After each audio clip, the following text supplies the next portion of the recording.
Au nom du Père, du Fils et du Saint-Esprit. Amen. La paix de Jésus soit dans votre maison. J'espère que vous allez bien, que vous êtes dans la paix et la joie de Jésus. Alléluia. Nous sommes toujours dans la parole du jour, dans l'évangile selon saint Marc. Et nous sommes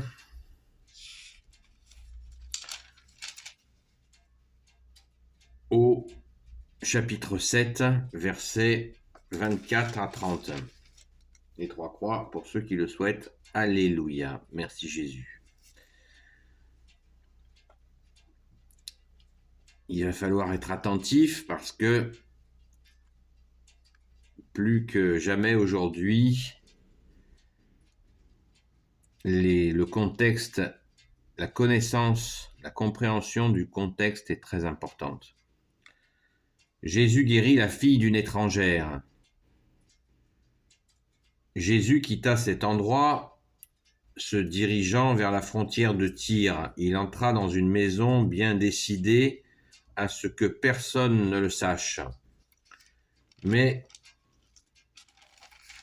il ne put rester inaperçu. Bientôt se présenta une femme qui avait entendu parler de lui. Sa fille était possédée par un esprit impur et elle vint tomber à ses pieds. C'était une femme grecque de Syrie. C'était une femme grecque de Syrie d'origine phénicienne. Et elle suppliait Jésus de faire sortir le démon de sa fille. Jésus lui répond : laisse d'abord les enfants manger à leur faim. On ne prend pas le pain des enfants pour le jeter aux petits chiens.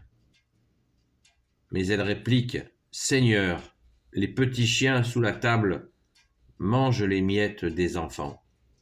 Jésus lui dit : à cause de cette parole, tu peux t'en retourner. Le démon est sorti de ta fille. La femme rentra chez elle et trouva la petite fille allongée sur le lit. Le démon était sorti. Alléluia, merci Jésus pour ta parole. Alléluia. Donc, premier élément de contexte, Jésus est aux frontières, s'écarte de la Galilée où il est traqué,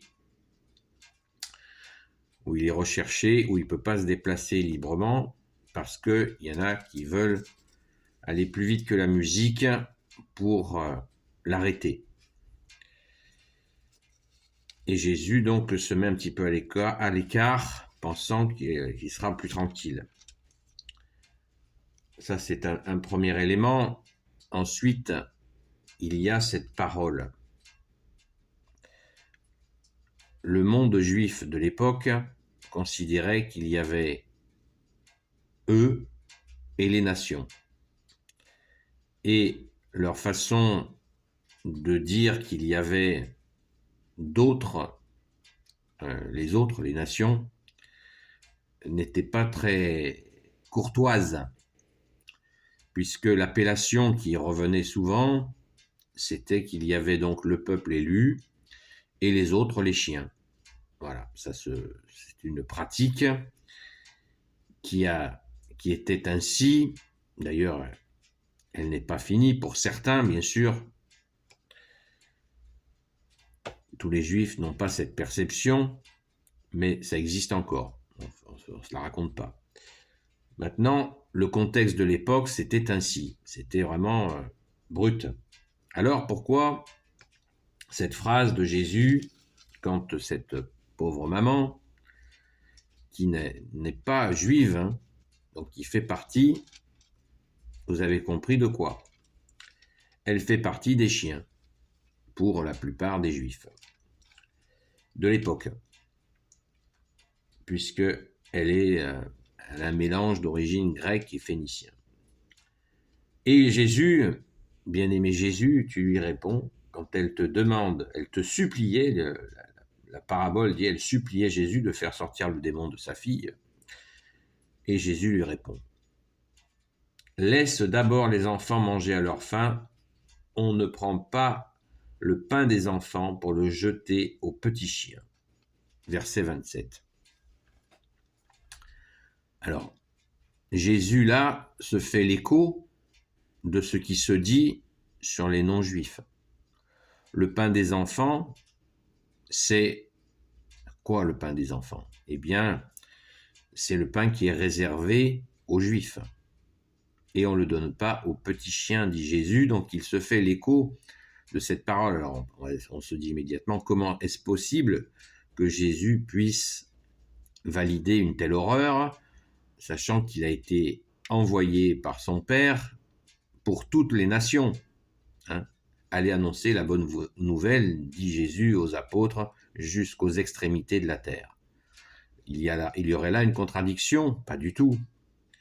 Il n'y a aucune contradiction dans la parole de Jésus. Il faut comprendre le contexte.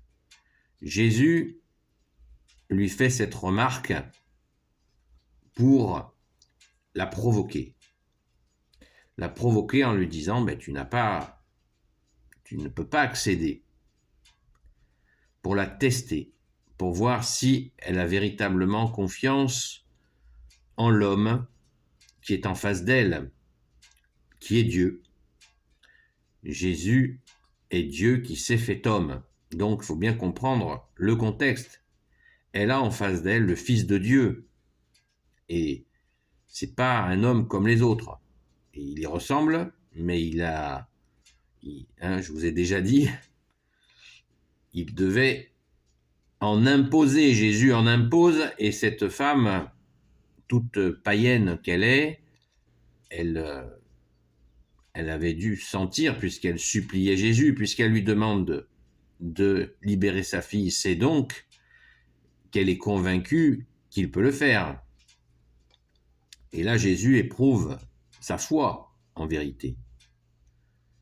Il ne réitère pas ce mépris que je viens de vous expliquer.